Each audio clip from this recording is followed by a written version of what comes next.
నమస్తే నేను రోజా welcome to special debate. ఎక్కడో స్విచ్ చేస్తే ఇంకెక్కడో బల్బ్ వెలుగుతుందని చాలా విషయాల్లో మనం చాలాసార్లు చెప్పుకుంటూనే ఉంటాం. తాజాగా అమెరికా అధ్యక్షుడు ఇండియాపై 50% సుంకాలు వేయడానికి కారణాన్ని చెప్పిన తీరు చూస్తే మైండ్ బ్లాంక్ అవుతుంది. రష్యా నుంచి చమురు కొంటే ఇండియాపై డబుల్ సుంకాలతో బాధేస్తోన్న అమెరికా అందుకు కారణం రష్యా అంటూ తేల్చి చెప్పింది. తాజాగా ఫాక్స్ న్యూస్కు ఇచ్చిన ఇంటర్వ్యూలో అమెరికా అధ్యక్షుడు డొనాల్డ్ ట్రంప్ కీలక వ్యాఖ్యలు చేశాడు. భారతదేశంపై తాము విధించిన సెకండ్ టారిఫ్స్ దెబ్బకు రష్యా అధ్యక్షుడు వ్లాదిమిర్ పుతిన్ తనతో భేటీకి అంగీకరించాడని చెప్పుకొచ్చాడు. చర్చలకు ఎన్నో అంశాలు ప్రభావితం చూపాయని, వాటిలో ఇండియా రష్యా చమురు కొనుగోళ్లు అత్యంత కీలకమైనవన్నాడు.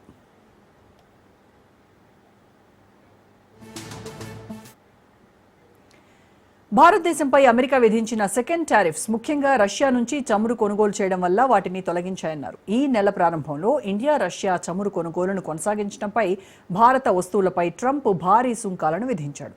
ఇది అనేక ఉత్పత్తులకు 50% సుంకం విధించేలా చేసింది.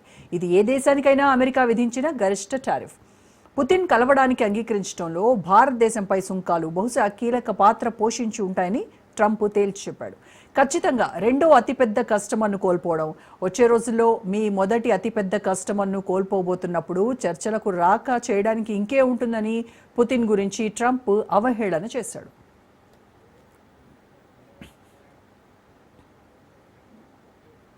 ఇటీవలి కాలంలో చైనాతో వ్యూహాత్మక పోటీలో భారతదేశం అమెరికాకు కీలక భాగస్వామిగా ఉంటున్నప్పటికీ అమెరికా వాణిజ్య మిగులు, రష్యాతో సన్నిహిత సంబంధాలు ఇండియా విషయంలో 50% టారిఫ్స్ విధించడానికి కారణమయ్యాయి.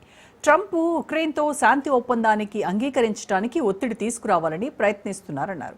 సుంకాల దాడిలో ఇండియాను ప్రధాన లక్ష్యంగా చేసుకుంటే యుక్రెయిన్ యుద్ధానికి ముగింపు పలకొచ్చన్న అభిప్రాయంలో ట్రంప్ ఉన్నాడు. అయితే అమెరికా సుంకాలను అన్యాయమని, అసమంజసమైనవని ఇండియా మండిపడుతోంది. ఎలాంటి కారణం లేకుండా ఇండియాపై సుంకాలు వేయడం ఇదేం పద్ధతని ఫైర్ అయింది.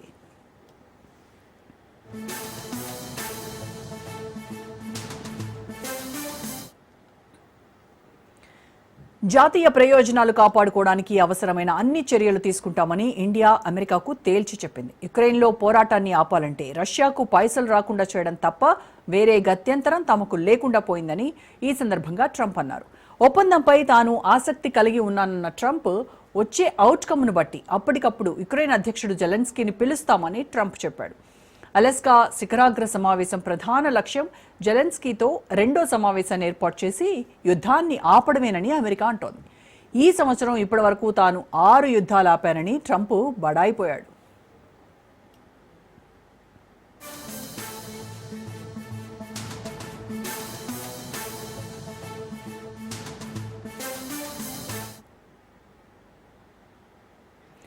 వాస్తవానికి యుక్రెయిన్ యుద్ధాన్ని తేలిగ్గా ఆపుతానని అనుకున్నప్పటికీ అది చాలా కష్టంగా మారిందన్నాడు. యుద్ధం తనకు మాజీ అధ్యక్షుడు జో బైడెన్ నుంచి వారసత్వంగా వచ్చిందని చెప్పాడు. అలెస్కాలో జరిగే చర్చల్లో ట్రంప్ పుతిన్కు ఆతిథ్యం ఇస్తున్నాడు. రష్యా యుక్రెయిన్ యుద్ధాన్ని ముగించే ప్రయత్నాల్లో ఇది ఒక కీలక సమావేశంగా అమెరికా అధ్యక్షుడు చెప్తున్నాడు.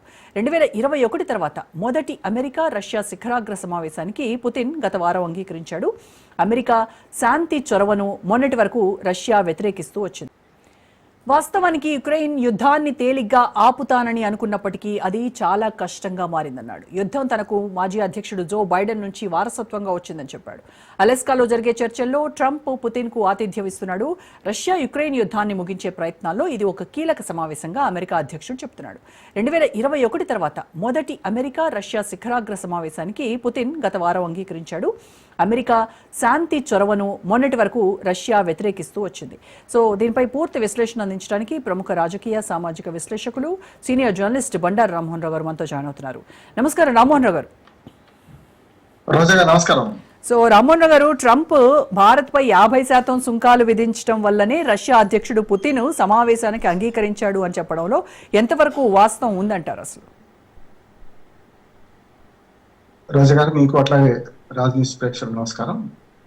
అంటే అన్ని పరిణామాలకు నేనే బాధ్యుడిని, ప్రపంచంలో చీమ చిట్టుకుమన్నా నేనే చేస్తే చిట్టుకుమంటుంది, అంటే నాకు శివుడాగ్ని లేకుండా చీమైన కుట్టదు అనే ఒక అహంకార ధ్వనితో వాళ్ళు ట్రంప్ ఉండడం నేను అంటున్నాను. నిజమే, ఎందుకంటే ఒక ఉపమానం కరెక్ట్ మనకు వస్తాయి. ఎందుకంటే భార్యాభర్తలు పంచాయతీ పెట్టుకుంటే భర్త తాగుబోతు భర్త ఏం చేస్తారంటే భార్యను కొట్టడానికి, భార్యను తన మాట వినడానికి ఏం చేస్తారంటే పిల్లలు అంటే కొడుకో బిడ్డను పట్టుకొని చంపేస్తా, నువ్వు డబ్బులు ఇస్తావా తాగడానికి లేదా అంటారు. అట్లా ఉంది ఇక పరిస్థితి. అంతకని ఏంటి అంటే ఇప్పుడు రష్యా అమెరికా భార్యాభర్తలు అనుకుందాం కోసం ఒకనాడు అగ్రరాజ్యాలు కదా. చిన్న ఉదాహరణ, ఎందుకంటే మామూలు సామాన్య జనానికి కూడా విదేశీ వాళ్ళకి అర్థం కావాలంటే ఇట్లాంటి ఉదాహరణ చెప్దాం. అందుకనే భార్యాభర్తల్లాగా సంబంధం అనుకుందాం రష్యాకును అమెరికా. రష్యా కూడా ఒకనాడు అగ్రరాజ్యమే కదా. వాటికి కూడా ఊపర్ శర్వాణి అందరూ పరేషాన్ లేకపోతే లోపలికి పోయినా కూడా రెండు అగ్రరాజ్యాలు భార్యాభర్తలు అనుకుంటే బ్రెజిల్, ఇండియా ఇట్లాంటి దేశాలన్నీ కూడా ఇవాళ వాటిలో అంటే ఉరుముని మంగళం మీద పడ్డట్టు వాళ్ళ చర్చలు విఫలమైతే మన మీద వేస్తారట. ఒక మాట చెప్తాను, అమెరికా విదేశాంగ మంత్రి బోస్టర్ ఆయన ఏమన్నారంటే నిన్ననే ఒక మాట చెప్పారు, ఒకవేళ చర్చలు సఫలం కాకపోతే ఇండియా మీద ఇంకా ఇంకా ఇంకా ప్రతీకార సుంకాలు వేస్తామంటాడు. మీ చర్చలు రష్యా మనకు అమెరికా చర్చలు విఫలమైతేనట మనం ఇది ఇంకా సుంకాలు వేస్తారట అనుకుంటూ ఆ మాట అన్నట్టు. మరి మీరు రష్యా నుంచి మన భారతదేశం ఈ చమురును లేకుంటే ఇరువులు లేకుంటే ఇతరత్ర సప్లై చేసుకుంటుంది కనుక వేస్తామంటున్నారు కదా. మరి మీరు అమెరికా నుంచి కూడా మీరు కూడా చేసుకుంటున్నారు కదా, దాని సంగతి ఏంది ఒకటి. రెండోది చైనా మీ మాట వినడం లేదు కదా, మరి చైనా సంగతి ఏంది? చైనా కూడా అక్కడి నుంచి చేసుకుంటుంది కదా, మరి ఒక ఇండియా మీద ఎందుకు పడ్డారని విలేకరులు అడిగారు మనలాంటి వాడు. అడిగితే ఏమన్నానంటే అది అధ్యక్షుడు చూసుకుంటాడు, నేను ఆయన మాట నేను ఎట్లా చెప్తాను, ఈ మాట మాత్రం చెప్తారట, ఆ మాట చెప్పాడు. అమెరికా ఆర్థిక శాఖ మంత్రి స్పష్టంగా ఒక మంచి 28 జూన్ నాడు 20 జనవరి నాడు ప్రమాణ స్వీకారం చేస్తే 8 రోజుల తర్వాత చేసిన ఆయన ఏమంటే ఆర్థిక శాఖ మంత్రి చాలా గమ్మత్తుగా ఉంది. ఏంటంటే భారత్ మీద సుంకాలు విధించకుండా ఉండాలంటే మొట్టమొదటి రష్యా లొంగి రావాలి. రష్యా మా మాట వినకపోతే ఉక్రెయిన్ రష్యా యుద్ధం ఆపకపోతే రష్యా భారత్ మీద మరింత దాడి చేస్తాం, మరింత సుంకాలు విధిస్తాం అంటున్నాడు. ఆ మాట వరకు పరిమితమైతే పర్వాలేదు, కానీ మిగతా ప్రశ్నలకు సమాధానం చెప్తలేడు. మీరు కూడా రష్యా చేసుకుంటే దానికి సంగతి చెప్పాడు. ట్రంపే తప్పించుకున్నాడు. గతంలో ఇదే ప్రశ్న ట్రంప్కి వేస్తే ట్రంప్ ఏమన్నాడంటే అవునా దిగుమతులు చేసుకుంటున్నామా, యురేనియం ఎరువులు ఇతరత్ర చేసుకుంటున్నామా, నిజమేనా చూస్తాం దిగుమతులు మాకు రష్యా నుంచి ఎంత వస్తుందో చూస్తామని మాట దాటేశాడు. ఆర్థిక శాఖ మంత్రి అయితే స్పష్టంగా మరి చైనా కూడా అక్కడిని తీసుకుంటుంది కదా, మరి చైనాకి ప్రతీకార సుంకాలు విధిస్తలేరు అంటే నేను ఆ మాట చెప్పలేను, ఎందుకంటే రేపు పొద్దున అధ్యక్షుడు చెప్పాలన్నా. ఇంకొక మాట కూడా చెప్తాను, రష్యాకే కాదు ఇవాళ బ్రిక్స్ దేశాలు వీతో అక్షరం వల్లే బ్రెజిల్ కూడా ఉన్నాయి. బ్రెజిల్ అధ్యక్షుడు లాలు ఇప్పుడు ఎవరైతే అధికారంలో ఉన్నారో లూలా అని లాలుకు వ్యతిరేకం లూలా అంటే ఆయన ఇవాళ లూలా. అట్లాగే అక్కడి మాజీ అధ్యక్షుడు సేమ్ ఇట్లాగే, అంటే దోస్తులు ఎట్లా కలుస్తారంటే తాగుబోతులు, తిరుగుబోతులు లేకుంటే వ్యభిచారులు, పేకాటాలే వాళ్ళు అందరూ ఒక దగ్గర కలుస్తారట. అట్లనే ఇద్దరు అధ్యక్షుడు గతంలో 2023 దాకా ఉన్న మాజీ అధ్యక్షుడు బ్రెజిల్ అధ్యక్షుడును ట్రంప్ ఒకే కోవకు చెందిన వాళ్ళు. ట్రంప్ ఎట్లాగో తను 2020లో ఓడిపోయినప్పుడు మన ఇది వైట్ హౌస్ మీద దాడి చేసి పెద్ద ఎత్తున సృష్టించండి కదా, వైట్ హౌస్ మీద దాడి చేసి నేను ఓడలేదు గెలిచానన్నాడు కదా మన ఆయన జో బైడెన్ గెలిచినప్పుడు. సేమ్ అట్లాగే బ్రెజిల్ అధ్యక్షుడు కూడా పార్లమెంట్ మీద దాడి చేసిండు, పెద్ద ఎత్తున అధికార కార్యాలయం మీద దాడి చేసిండు. ఇద్దరు చూడదాం కదా, ఇద్దరు ఒక సేమ్.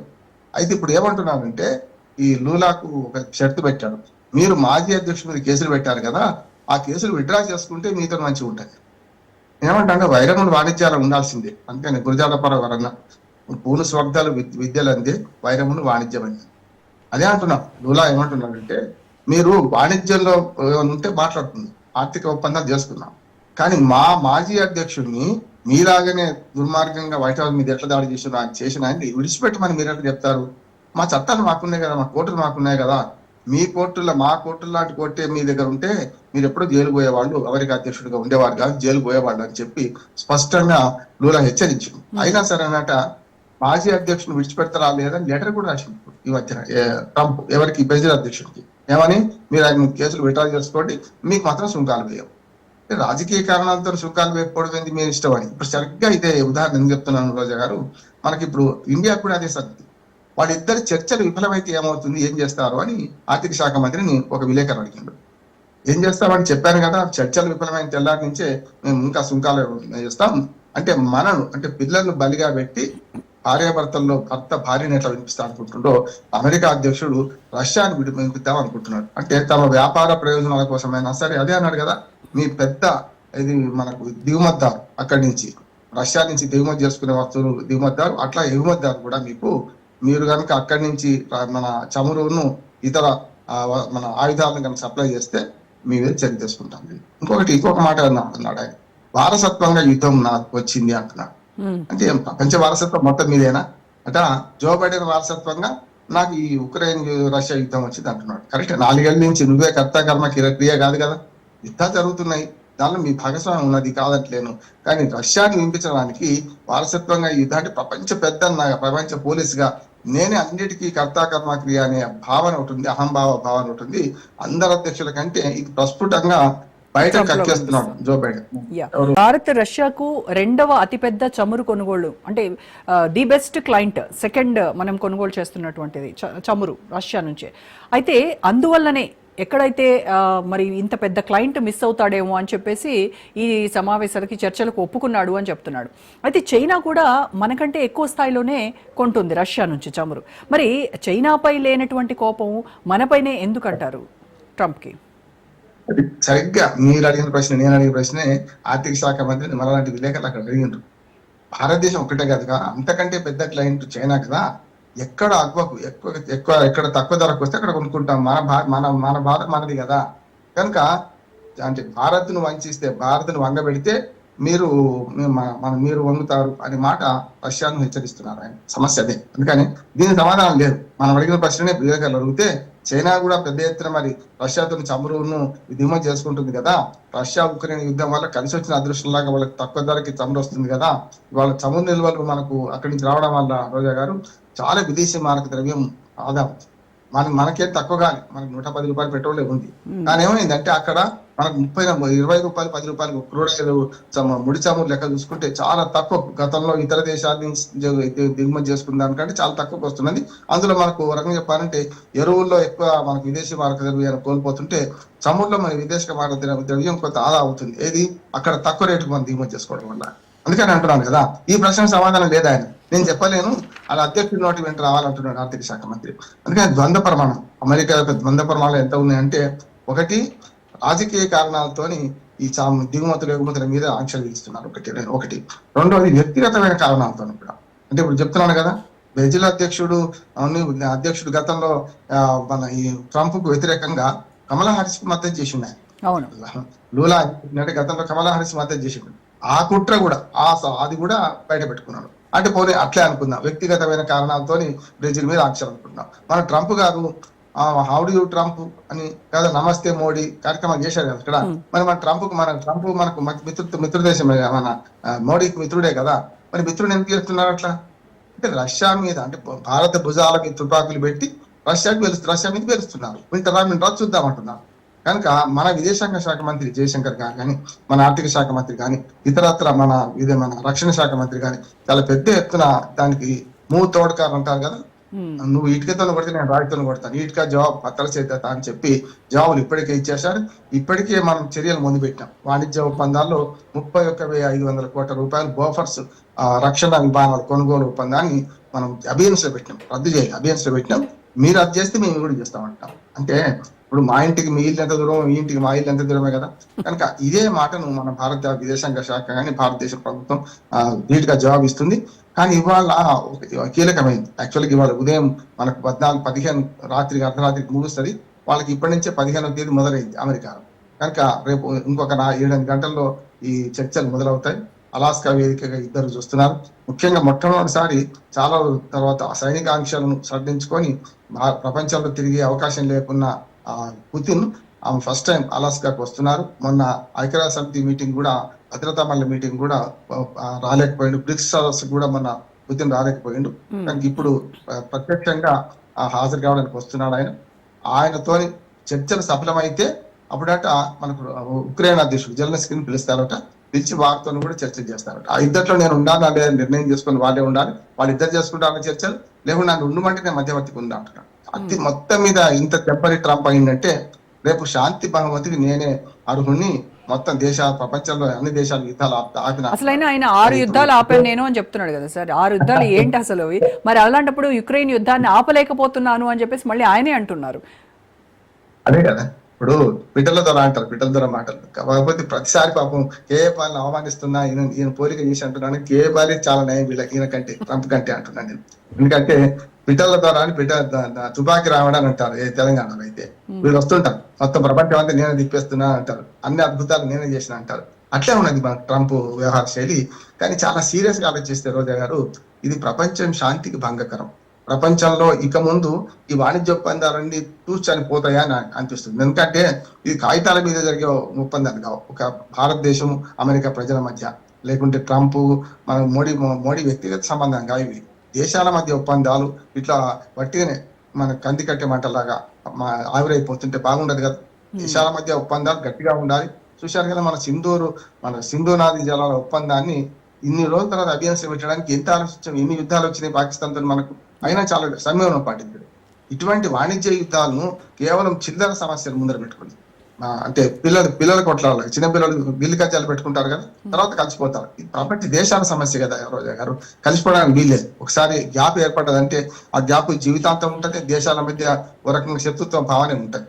కానీ ఒక మాట చెప్తాను, దీనివల్ల మనకు వచ్చే నష్టం కంటే వాళ్ళ పౌరులు ఎక్కువ నష్టపోతారు. నేను అది కూడా చెప్తాను. ఆర్థిక శాస్త్రం చదివిన ఎకనామిక్స్ స్టూడెంట్ గా నేను ఏమంటానంటే, ఇవాళ మన ఎగుమతుల మీద వాళ్ళు సుంకాలు విధిస్తే తాగే వాడే కడతలు కాళ్ళ పన్ను.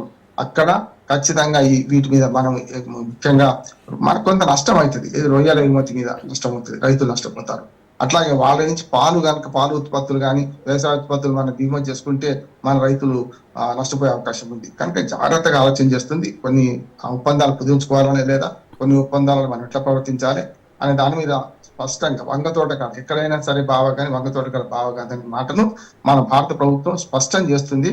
ఇంకా ట్రంప్ కి అర్థం కావడం లేదు. ఆలోచన విధానం చూస్తే ఇంత తిక్కలోడు ఎలాగా అసలు అగ్రరాజ్యాన్ని పరిపాలిస్తున్నాడు అనిపిస్తోంది సార్. అంటే రష్యా నుంచి మనం చమురు కొనుక్కోవడం వల్ల పరోక్షంగా యుక్రెయిన్ యుద్ధానికి మనం సహకరిస్తున్నామని చెప్తున్నాడు. ఎక్కడ అసలు బోడిగుండుకి మోకాలకి ముడిపెట్టినట్టుగా మరి మిగతా కంట్రీస్ కూడా కొనుక్కుంటున్నప్పుడు మనం కొనుక్కోవడం పోనీ ఇవాళ నిన్న మొన్న స్టార్ట్ చేసింది కాదు కదా ఈ ట్రేడ్, ఈ బిజినెస్ అనేది ఎప్పటి నుంచో ఉంది. ఈ రోజు సడన్ గా దానికి లింక్ పెట్టడాన్ని ఎలా చూడాలంటారు? ఒకటి ఆయుధ బేహారిగా ఉన్న అమెరికాకు రెండు నష్టాలు. ఒకటి ఆయుధ బేహారి, రెండవది చమురు బేహారి.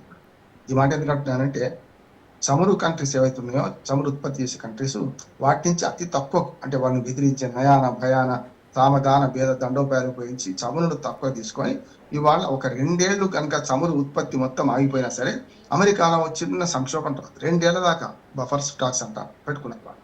ఆ రకంగా చూసుకుంటే వాటిని అమ్మాలి కదా. ఒకటి యుద్ధాలు ఉంటే ఆయుధాలు ఉంటాయి కనుక యుద్ధాలు ఉండాలి, భౌతిక యుద్ధాలు వాళ్ళకు, అంటే ఆయుధ పాఠ పరీక్ష చేసుకోవడానికి.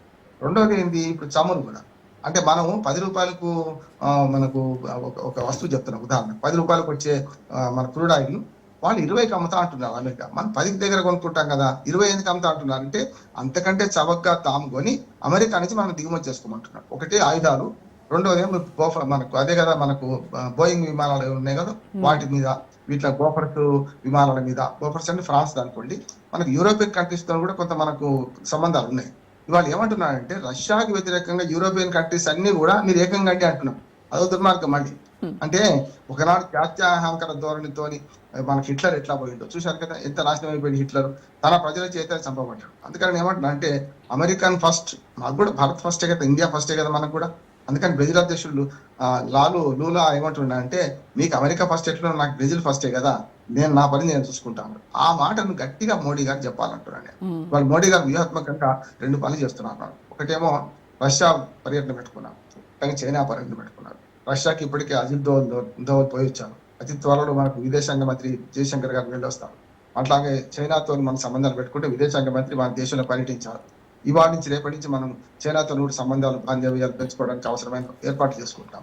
శత్రువు మిత్రుడు అంటాం కదా మనం. చైనాకి అమెరికా పడదు అనుకోండి, మరి చైనా న్యాయం కదా, వాడికన్నా దుర్మార్గుడు ఆయన చైనా న్యాయం కదా. అంటే తెలియని మిత్రుల కంటే తెలిసిన శత్రువు ఏమి అని అనుకుంటాం. తెలియని మిత్రుడు, ఒక రకంగా చెప్పాలంటే మిత్రుత్వం లేని మిత్రుత్వ దేశం, నమ్మదగ్గ మిత్రుడు కాదు అమెరికా. మనం కనుక చైనాతో సత్సంబంధాలు పెట్టుకుంటే మనం కూడా లాభపడతాం, నష్టం ఉండదు అనుకుంటున్నాం. ఇప్పుడు పాకిస్తాన్ పక్కన పెట్టుకొని పాకిస్తాన్ చైనా సపోర్ట్ చేస్తుందని మనం అందరితో ద్వేషం పెట్టుకోలేం కదా. మన చుట్టుపక్కల వాళ్ళని మనం నిర్ణయించుకోలేము. మన మిత్రుల్ని ప్రపంచాలు ఎక్కడో నిర్ణయించుకోగలుగుతాం. మన ఇరుగు పనులను మనం నిర్ణయించుకోవాలి. మన ఇంటి పక్కన ఎవరు ఉండాలి అని మనం నిర్ణయించలేం. కనుక ఈ మొత్తం పోటీలో నేను అనుకుంటున్నాను ఏంటంటే భారత్ కొంచెం వ్యూహాత్మకంగా అడుగులు వేస్తున్నది. మెల్లమెల్లగా కొన్ని విషయాలు బయటకు చెప్పలేం, కానీ ఇవాళ అమెరికాకు చెక్ పెట్టడానికి రష్యా అధ్యక్షుడు పోతున్నారు. రష్యా అధ్యక్షుడు స్పష్టంగా చెప్తారు తమ వ్యాపార ప్రయోజనాల కంటే మించి వాళ్ళకి లేదు కనుక ఉక్రెయిన్ తో యుద్ధం ఆపకపోతే రష్యా చాలా నష్టపోతుంది అని హెచ్చరిస్తున్నాడు. అంటే చర్చలు మొదలు కాకపోతే రోజా గారు నాకు చాలా ఇష్టం ఏంటంటే చర్చలు మొదలైనప్పుడు సామరస్యపూర్వకంగా వాతావరణం ఉండాలి, కొంత సమస్యను కొంచెం తేలిక చేయాలి. కానీ సమస్యను జటిలం చేస్తూ చర్చలకు రమ్మంటున్నాడు. సమస్య అది కదా. ట్రంప్ మాట్లాడే మాటలు ఏంటంటే చర్చలకు ముందు ఏం మాట్లాడదు, చర్చలు ఏం జరుగుతుందో చూద్దాం, లేకపోతే పాజిటివ్ గా మనకు చర్చలలో సఫలం అవుతాం, యుద్ధం ఆపడానికి రష్యా అధ్యక్షుడు పుతిన్ ఒప్పుకుంటారు, ఇట్లా మాట్లాడితే బాగుంటది. ఒప్పుకోకపోతే మీ పని పడితే బిడ్డ మేము ముంచేస్తా మేము ముంచేస్తా అని అంటే ఏమన్నట్టు, అంటే వద్దనంటే కదా, కావాలని చెడగొడదామనంటే కదా. అందుకని అమెరికా అధ్యక్షుడిని ఈ తీరు ఇంకొక 3.5 ఏళ్ళు మనం భరించాల్సిందే, ప్రపంచం అంతా భరించాల్సిందే. అది ఎట్లా జరుగుతుందో చెప్పని, ఎట్లా తెల్లారుతుందో తెలియదు. కానీ మొత్తం మీద ఈ 15 ఆగస్టు రష్యా అమెరికా శిఖరాగ్ర సమావేశం, అధ్యక్షుల శిఖరాగ్ర సమావేశం మాత్రం ప్రపంచంలో కొంత అలజడి సృష్టించే అవకాశం ఉంది. కొన్ని దేశాలకు నష్టం, కొన్ని దేశాలకు లాభం అయ్యే పరిస్థితి అయితే ఉన్నది. రామ్మోహన్ గారు, అయితే రష్యాతో మనం సన్నిహిత సంబంధాలు కొనసాగిస్తే భారత్కు వచ్చేటువంటి లాభాలేంటి, అలాగే అమెరికాతో విభేదాలు పెంచుకోవడం వల్ల వచ్చేటువంటి నష్టాలు ఏంటంటారు? మొట్టమొదటి రష్యాతోని మనం సత్సంబంధాలు కొనసాగిస్తే మొదటి నుంచి ఆనాడు అడిగిన విదేశాంగ విధానం పాటించిన అప్పటి నుంచి కూడా మన రష్యా మన అమెరికా 2 కూటములకు వేరే ఉండే, ప్రపంచాన్ని రెండుగా పంచుకున్నాయి. ఒక మార్షల్ టీటో మనకు, అట్లాగే నాజర్, అట్లాగే మన భారత ప్రధాని అప్పటి ప్రధాని నెహ్రూ, ఇదంతా అలీన విదేశాంగ విధానం పాటించినప్పుడు ఈ 2 కూటములు దూరంగా. కానీ ఆనాటి నుంచి ఈనాడు దాకా రష్యా మనకు వ్యాపార భాగస్వామి, సైంటిఫిక్ గా భాగస్వామి, శాస్త్ర సాంకేతిక రంగాల భాగస్వామి.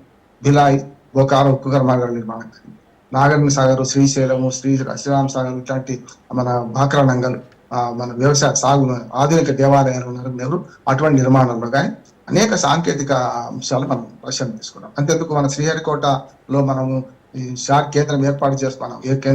కేంద్రం ఏర్పాటు చేసుకోక ముందు నుంచి కూడా వాటి ద్వారా ఉపగ్రహాలు విడవడం, సాంకేతిక అంశాలు తీసుకోవడం, శాస్త్ర సాంకేతిక రంగాలు అనేక అంశాల్లో మనకు మిత్రులతో ఉంటాయి. అందుకని రష్యాతో ఇన్ని లాభాలు ఉన్నాయి. ఆఖరి ఇప్పుడు కూడా ఈ యుద్ధ సమయంలో కూడా మనకు ఆయుధాలు వారే సప్లై చేశారు, వారి ఆయుధాలు పనిచేసినాయి మనకు. అట్లానే S-400 ఉంది కదా, రష్యాని తెచ్చుకునేము. అట్లానే చమురు వరకు చెప్పాలంటే మనకు తక్కువ దొరుకుతుంది. ఇవన్నీ లాభాలు. ఇక అమెరికాతో మీరు అన్న ప్రశ్నలో నేను కొంచెం విభేదిస్తున్నాను. ఏంటంటే అసలు అమెరికాతో శత్రుత్వం పెంచుకుని మనం అనుకుంటలేం, వాళ్ళే మనతో శత్రుత్వం పెంచుకో. వాళ్ళంటే పాప అమెరికా ప్రజలకు తప్పులేదు, ట్రంప్ లాంటి వాడు శత్రుత్వం పెంచుకుందాం అనుకుంటున్నాడు. వాళ్ళందరి తరఫున అమెరికా అధ్యక్షుడు అనాల్సిందే తప్ప ట్రంప్ వ్యక్తిగతంగా మన భారతదేశంతో శత్రుత్వం పెంచుకుందాం అనుకుంటున్నారు. వ్యక్తిగతంగా మన మిత్రుడు అంటున్నారు, మోడీ గారు అతి అద్భుతమైన మనిషి అంటున్నారు, కానీ పాకిస్తాన్ సహాయం చేస్తున్నారు. అదే కదా ఇప్పుడు నా సమస్య ఏంటంటే, ఇప్పుడు మనకు రష్యాను మంచితే మనం అమ్ముతా ఉంటున్నాం కదా, మరి ఇదే పద్ధతిలో మరి పాకిస్తాన్ మంచితే మరి తను అమ్ముతారా? కాదు కదా. అందుకని ఇవాళ మనకు ఏదైతే కొన్ని సహాయం చేసే క్రమాలు చూస్తే, మీరు మనకు రష్యా ఇట్లా సహాయం చేస్తుంది అంటున్నారు కదా, మరి అమెరికా కూడా వచ్చే మనకు పాకిస్తాన్ సహాయం చేసింది కదా. మన $8,500 ఆల్మోస్ట్ $1 బిలియన్ మన డబ్బును IMF ద్వారా ఇప్పించింది కదా. అమెరికా ఇన్ఫ్లుయెన్స్ లేకపోతే పాకిస్తాన్ కు $1 బిలియన్ సహాయం అందేదంటనా? అవన్నీ దేనికి వినియోగించారు? రొట్టెకో ప్రజలు ఆకలి చేసుకోవడానికి కాదు కదా, పూర్తిగా యుద్ధ సామాగ్రి కొనుక్కోవడానికి గతంలో సప్లై చేసిన ఆయుధాలకు బాకీ చెల్లించుకున్నారు వీళ్ళు. ఇప్పుడు అమెరికా చేసిన పని ఏంటంటే ప్రపంచ బ్యాంక్ ఇట్లా రిలీజ్ చేయగానే అందులో నుంచి వాళ్ళ ఆయుధాల డబ్బులు పట్టుకొని మిగతా సప్లై చేశారు. అది పరిస్థితి కదా. అందుకని అమెరికాతో మన శత్రుత్వం కోరుకోవట్లేదు, వాళ్ళే మన మీద ఆంక్షలు విధిస్తున్న ప్రయత్నం చేస్తున్నారు. అప్పుడు ఆటోమేటిక్ గా అన్ని దారులు మూసుకపోతే రోజా గారు ఏదో ఒక దారి తెలుసుకుంటుంది. అవసరమైతే ఒక కిటికీని పగలొక్కడానికి బయటకు వెళ్ళిపోతాం మనం. అందుకని అష్టదిగ్బంధనం చేసే క్రమం ఏముండదు. భారత ఆర్థిక శక్తి కూడా చాలా బలంగా ఉన్నది, అట్లాగే సైనిక శక్తి కూడా బలంగా ఉంది. గతంలో అంటే 50 ఏళ్ల క్రితం 70 ఏళ్ల క్రితం భారతదేశం కాదు. అందుకని చైనా లాంటిది కూడా ప్రత్యక్ష యుద్ధానికి మనతో తలపడలేకపోతుంది. ఎందుకు తెలుసు చైనా కూడా. ఆనాడు 62లో యుద్ధం గెలవడం వేరు, ఇవాళ 2025లో యుద్ధం గెలవడం వేరు భారతదేశంతో. కనుక చైనా పూర్తి ఫక్త్ వ్యాపార భాగస్వామిగా ఉండడానికి సిద్ధమైనది. ఏదైనా సరే రాజకీయ విభేదాలు పక్కన పెట్టి, కానీ అమెరికా అసలు చేయాల్సిన పని ఇది. స్వేచ్ఛా వాణిజ్యంలో అమెరికా ఇవాళ స్వేచ్ఛగా తలుపు తెరవాలి, ప్రపంచం అంతా ఒకటే అనాలి. కానీ మీరు అన్నట్టుగా రామ్మోహన్ గారు, మీరు అన్నట్టుగా భారత్ ఏమీ కొరివితో తలగొక్కోవాలని అనుకోవట్లేదు, మనం కోరి విభేదాలు తెచ్చుకోవట్లేదు. బట్ అక్కడ ఊరుకోవట్లేదు కదా, ట్రంప్ ఏదో ఒకటి గిల్లి కజ్జాలు పెట్టుకోవాలని చూస్తున్నాడు మనతో. అలాంటప్పుడు మనం అవలంబించాల్సినటువంటి విధానాలు ఏ రకంగా ఉంటారంటారు అమెరికాతో? ఇప్పుడు భారత ప్రధాని లేకుండా భారత ప్రభుత్వం, నేను పార్టీలు పక్కన పెడతాను, ఇవాళ వాజ్పేయి మన మోడీ ఉండొచ్చు, రేపు ఇంకే ఉండవచ్చు. ఇవాళ భారత ప్రభుత్వ విదేశాంగ విధానాన్ని నేను నిర్మించుకున్నది కాదు, ఆర్థిక విధానాన్ని కూడా పాకిస్తాన్ మాజీ అధ్యక్షుడు ఇమ్రాన్ ఖాన్ అద్భుతంగా ఉన్నది. లేకపోతే ప్రపంచంలో భారత ప్రతిష్ట నిర్మిస్తున్నాను. పక్క దేశం వాడు గుర్తిస్తున్నాడు, మన దేశంలోనే ప్రతిపక్షాలు గుర్తిస్తారు. రెండోది ఏమంటానంటే, ఇప్పటికే 3 నిర్ణయాలు తీసుకున్నాం. ఒకటి రక్షణ శాఖ ఒప్పందాన్ని రద్దు చేసుకోవడం, అలియన్స్ లో పెట్టడం, రద్దు కాదు అలియన్స్ లో పెట్టడం, అది చాలా పెద్ద దెబ్బ వాళ్ళకి. బోయింగ్ విమానాలు ఏవైతున్నాయో వాళ్ళు చాలా అంటే చాలా పెద్ద దెబ్బ. నెంబర్ 1. రెండవది 31,500 కోట్లు తక్కువ ఇంకా పెద్ద రక్షణ ఒప్పందం. రెండోది ఏంటంటే వాళ్ళు వ్యవసాయ ఉత్పత్తులు మన దగ్గరికి పంపుతా అంటే అస్సలు వద్దంటున్నాం. దాని మీద చర్చ జరుగుతున్నది. మనం కొంత మోడీ గారు కొంత లొంగినట్టు అన్నా కూడా ఇప్పుడు ఆ లొంగుబాటు లేదు. ఖచ్చితంగా భారత విదేశాంగ శాఖ, ముఖ్యంగా వాణిజ్య శాఖ మేము రానివ్వమంటే రానివ్వమంట. రెండోది అంటే వాళ్ళకి బాగా లాభం అయ్యేది వ్యవసాయంలో ఎక్కువ సబ్సిడీలు ఇస్తారు కనుక పాల ఉత్పత్తులు అమ్ముకోవడానికి వాళ్ళకి మార్కెట్ లేదు. ఒరిజినల్ గా మన మార్కెట్ చాలా పెద్దది, 140 కోట్ల మంది ప్రజలు, అందులో మధ్యతరగతి ప్రజలు ఎక్కువ, కన్జ్యూమరిజానికి బాగా బలైన వాళ్ళు, బాగా మోజుపడ్డ వాళ్ళు మన దగ్గర ఎక్కువ, అవసరం లేకుండా అప్పు చేసిన పప్పు కూడా తింటారు మన లెక్క, కానీ పొదుపు కూడా ఉంది. రెండు కనుక మన మార్కెట్ పెద్దది వాళ్ళు కనుక ఇవన్నీ పక్కన పెట్టి వారి శత్రుత్వం కోరుకుంటే నష్టపోయేది వారే. ఇప్పుడు ఇరుపక్షాలు మల యుద్ధాల్లో చిన్న పెద్ద దెబ్బ ఇటుపక్క అటుపక్క తాగుతుంది కదా. వాణిజ్య యుద్ధంలో కూడా అమెరికా మన వల్ల నష్టపోతుంది, అది గ్రహిస్తారని నేను అనుకుంటున్నాను. గ్రహిస్తే మంచి పరిణామాలు వస్తాయి. కానీ భారత ప్రభుత్వం ఇప్పటిదాకా చేస్తున్న చర్యలు మాత్రం ప్రశంసనీయంగా. ఖచ్చితంగా అమెరికాకు చెక్ పెట్టడానికి మనదైన రీతిలో మనకు ఆర్థిక యుద్ధాలకు ఆయన కారణమైతే మనం సామరస్యపూర్వకంగా పోతాం. సామధానం భేద దండోపాయం, లాస్ట్ దండోపాయం మనం మొదటి నుంచి మొదలు పెడుతున్నాం. Yes right. Thank you so much Rammohan Rao garu. So ఇది వాళ్ళ special debate. Stay tune to Raj news.